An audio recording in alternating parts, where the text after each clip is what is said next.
हर गांव में एक ऐसी दुकान होती है जहां सुबह की पहली रोशनी के साथ ही उम्मीदें और लालच दोनों पलने लगते हैं। ये कहानी है बेतिया के अब्दुल्ला की, जिसकी मटन की दुकान छोटी थी मगर सपने बहुत बड़े। अब्दुल्ला, इतना जल्दी क्या है? थोड़ा सब्र से काम लो। ग्राहक तो सुबह 9 बजे के बाद ही आएंगे। 9 बजे? सीता दुनिया कहां से कहां पहुंच गई और तू अभी भी सब्र की माला जप रही है। मुझे शहर के बड़े व्यापारियों जैसा बनना है।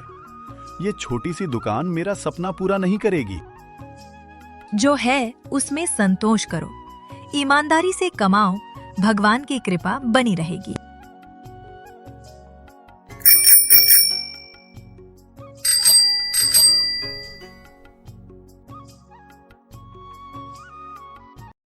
अरे अब्दुल्ला बेटा, 1 किलो ताजा मटन दे दो, आज पोते का जन्मदिन है। क्यों नहीं शंकर काका, सबसे ताजा, सबसे उम्दा। अब्दुल्ला की कलाकारी में अब उसका लालच शामिल हो चुका था। हर किलो पर 50 ग्राम कम तौलना उसका व्यापारी धर्म बन चुका था। ये लो काका, पूरे 1 किलो 450 रुपये। बेटा, थोड़ा ज्यादा लग रहा है आज। महंगाई काका, सब महंगाई का खेल है। कुछ ही महीनों में अब्दुल्ला की तिजोरी भर गई। उसने दुकान को बड़ा कर लिया, लेकिन उसका दिल सिकुड़ता गया।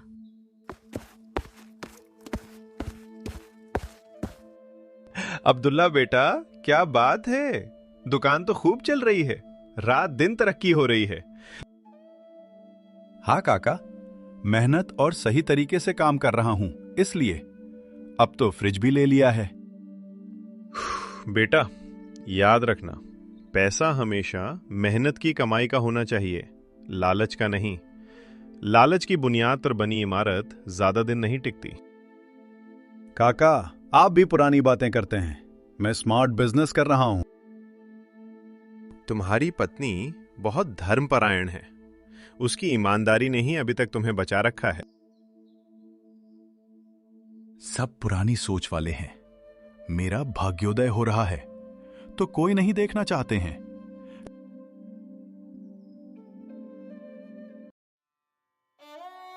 अब्दुल्ला का लालच इतना बढ़ गया कि उसने खराब मांस को भी बेचना शुरू कर दिया।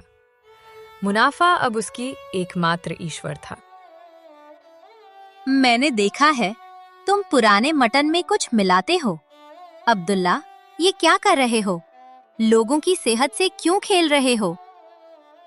चुप नाजिया, तुम बिजनेस नहीं समझती। ये कलर और फ्लेवर है। ये तरीका नहीं, गुनाह है। अगर तुम बेईमानी करोगे तो ये सब छिन जाएगा। छिन जाएगा? मैंने मेहनत से कमाया है, मेरी किस्मत कोई नहीं छीन सकता। वो भूल गया था कि प्रकृति अपना हिसाब हमेशा ब्याज समेत लेती है।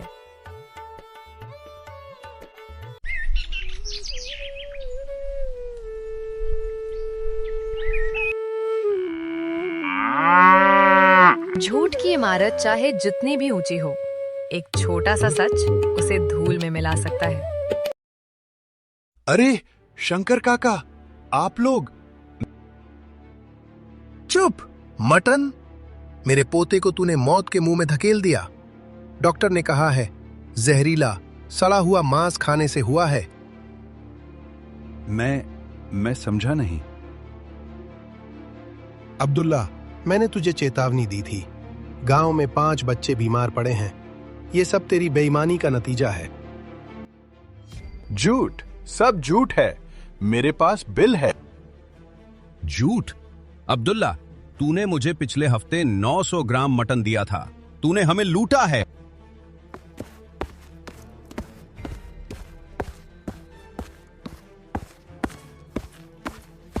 रुक जाओ अब्दुल्ला, कब तक झूठ बोलोगे? तू बीच में मत बोल। नहीं, ये सब सच कह रहे हैं। इन्होंने पुराने मटन में मसाले मिलाए, पानी डालकर वजन बढ़ाया। ये बेईमान हैं। देखो, इसके मटन किस तरह से बाज दे रहा है। उस दिन अब्दुल्ला की मेहनत नहीं, उसकी नीचता तराजू पर तौली गई। यही है अब्दुल्ला, यही है तेरे लालच का फल। लालच की दौड़ ने अब्दुल्ला को वहां लाकर खड़ा कर दिया जहां उसके पास सब कुछ था, मगर अब उसके पास कुछ नहीं बचा था। नाजिया, तू अब भी दुआ कर रही है? किस अल्लाह की दुआ कर रही है? अल्लाह ने नहीं, तुमने खुद को झटका दिया है अब्दुल्ला। मैं उसकी पूजा कर रही हूँ जिसने मुझे इस विनाश में भी सत्य पर टिके रहने की शक्ति दी। मुझे जुम्मन काका की बात याद आ रही है। लालच की बुनियाद पर बनी इमारत ज्यादा दिन नहीं टिकती। अब तुम वही करो जो तुम्हें सबसे पहले करना चाहिए था, क्षमा मांगो और फिर शुरुआत करो।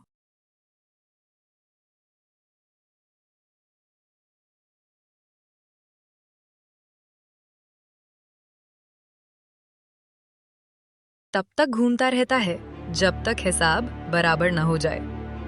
अब्दुल्ला कुरैशी, माफ करना, तुम्हारी जमानत रद्द हो गई है। हम तुम्हें गिरफ्तार करने आए हैं। अब्दुल्ला बेटा, ये सजा तुम्हें कानून नहीं दे रहा, तुम्हारे कर्म दे रहे हैं। ठीक है ऑफिसर, मैं तैयार हूं। नाजिया, मेरा इंतजार करना। जब मैं वापस आऊंगा तो एक नया अब्दुल्ला होगा। और इस तरह लालची मटन वाला अपनी लालच की कीमत चुकाने चला गया। कहानी हमें सिखाती है कि संतुष्टि ही सबसे बड़ा धन है और लालच केवल सर्वनाश की ओर ले जाता है।